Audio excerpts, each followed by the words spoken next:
How many tenants do you now have? I'm down to 500 Down to tenants. 500. Yeah, a simple number to remember. I had 1,000 a couple of years ago, Yes. but I sold off a lot of the properties and 500 HMO tenants, but 10 single lets. Yeah. Most of them, it's HMOs. And what's got you downsizing? A very large potential check caused me to do that, where I got offered an obscene amount of money. Right. And unfortunate confession is they conned me. But having got down the line Mhm. of selling, ended up selling quite a bit off, and now back it to where I was before with a smaller portfolio. So in terms of the downsizing the portfolio, part of that portfolio was sold to one buyer, or did you Yeah, it was have it? sold off to one buyer, Okay. social housing, Yeah. who was supposed to, yeah, probably less said about Okay. them, the That's better. fine. That's fine. And how long you been doing this now? 32 years. I Okay. started in 1991. Remember it well. Yes. And I think I was at Wolverhampton. I just finished in Wolverhampton University at that time. So when's enough then? So there's 500 tenants. I'm guessing, they pay you reasonably well. No, They don't. They no. don't pay Oh, you they or they pay don't pay you well. well. Well, they don't pay me well. Uh, the money in this business is in capital appreciation, Yes. unless you do it small scale and you do it all yourself and you don't cost your labour. So HMOs um, work very well when you do it yourself, don't cost your labour, and you have 5, 10, maybe even 20 HMOs. That would probably work. When you're my size, you've got staff Hmm. and you've got the inefficiency and difficulties running it. It's why social housing costs so much.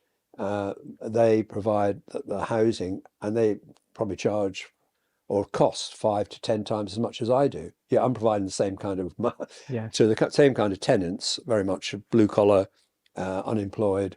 Though I'm moving away from the unemployed. I used to be known as housing benefit tenants.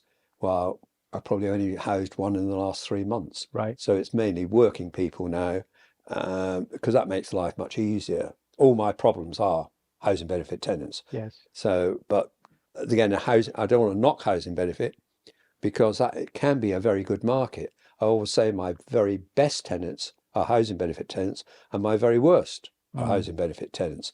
Because you get a really good housing benefit tenant, probably over 50, work most of their lives, will stay there for their life, Yeah. no problems, grateful. And then you've got the rest who unfortunately have this entitled view, or just dysfunctional and cause you all kinds of problems. And do you think it is split by age? The older ones are less likely to cause challenges. They're later in life. They don't want to change constantly. Or Yes. do you think it's not just simple as that? Well, the ideal tenant I have is over 50, worked most of their lives, lost their job, the wife kicks them out. They're the Flat ones baggers, I think you that used to call them. binners, yes. The Guardian slated me for saying that. Yeah. Binnets, as we referred to them. And I was trying to be kind and say, look, these poor people turn up.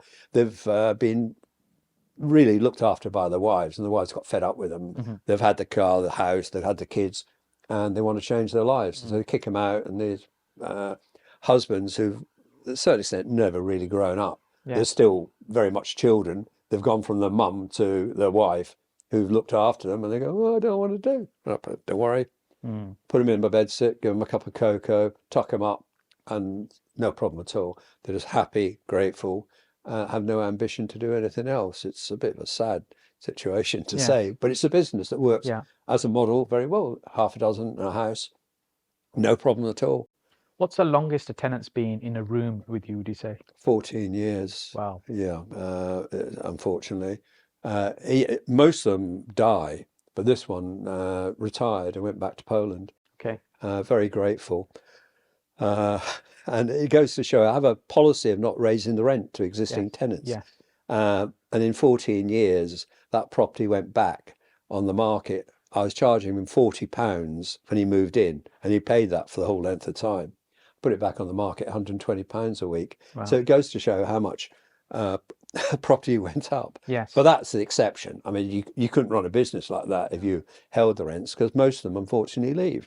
Um, I don't know why they go on about Section 21. No sensible landlord wants to evict a tenant. Section 21 is no fault eviction.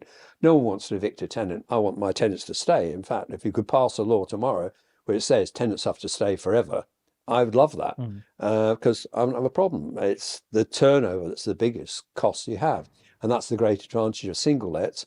In my area, single lets, tenants last for decades, while an HMO, the average is about a year. Yeah. And you've got to remember that year is averaged out by the tenants who've been with me 10, 12, 15, 14 years.